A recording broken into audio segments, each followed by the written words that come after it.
Okay, that's good. That's good.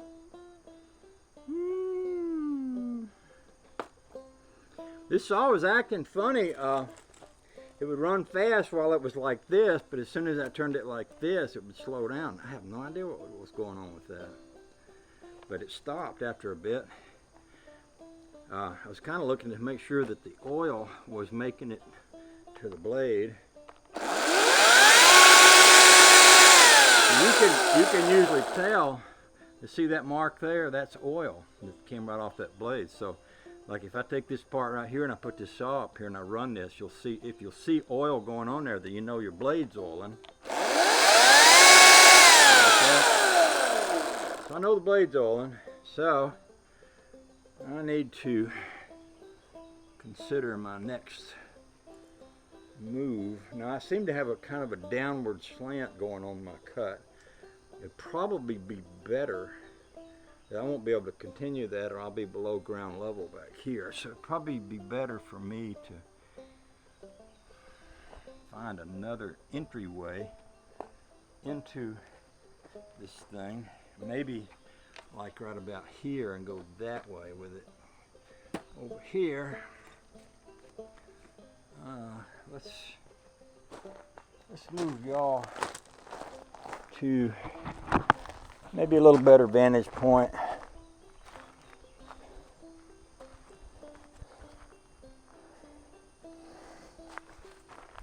don't want you to put you in a place where you'll get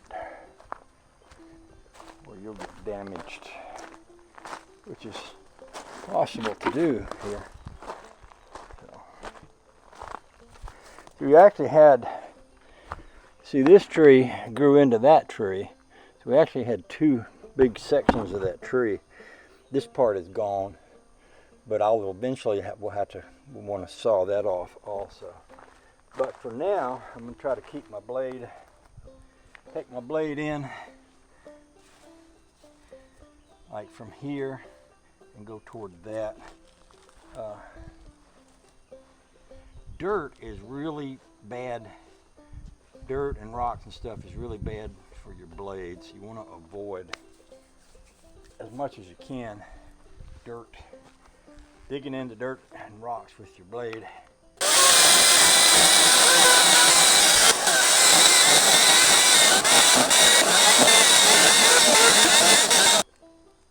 That's a pretty odd angle to try to hold your saw at, but making good progress through this stump.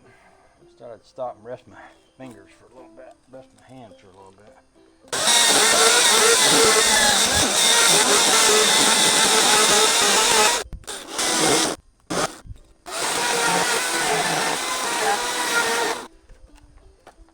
There. Now there's only one left. Now this blade's getting a little loose, and that happens when you're sawing. Sometimes your blade, I don't know if it stretches or wears or what, but it gets a little loose. So sometimes it's a good idea to stop and readjust your blade. The blade is still sharp, so that's good. But it's almost time to stop, readjust the blade, and check my chain oil again. And I could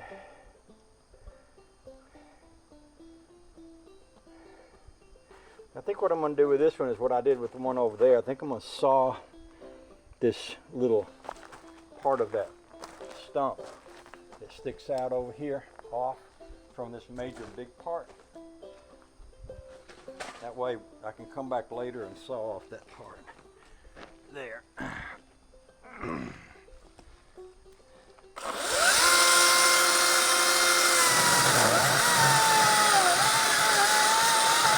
One of the things you have to do is make sure you don't bind your blade. It's really easy to see how that, you can twist that so that you get side to side pressure on your blade. If you can keep your blade going down there without binding, it'll make it a lot easier on you and your blade.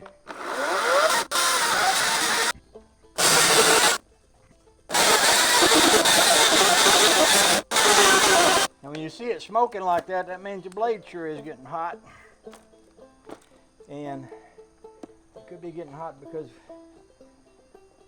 we're getting low on oil. And also, the way I'm holding it sideways like that, it might not be oiling as good as I want it to. And when I see a blade smoking, I like to back off on it.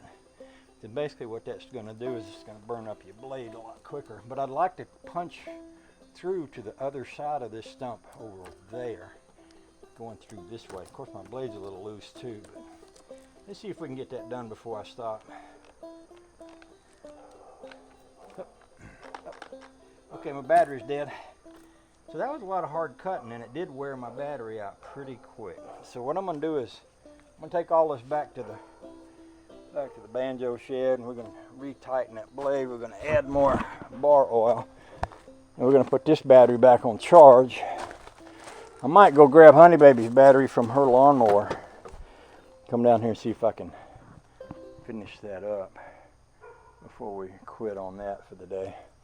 I'm starting to sweat a little bit, which isn't horrible, but it's I know it's coming. I know that hotness is coming.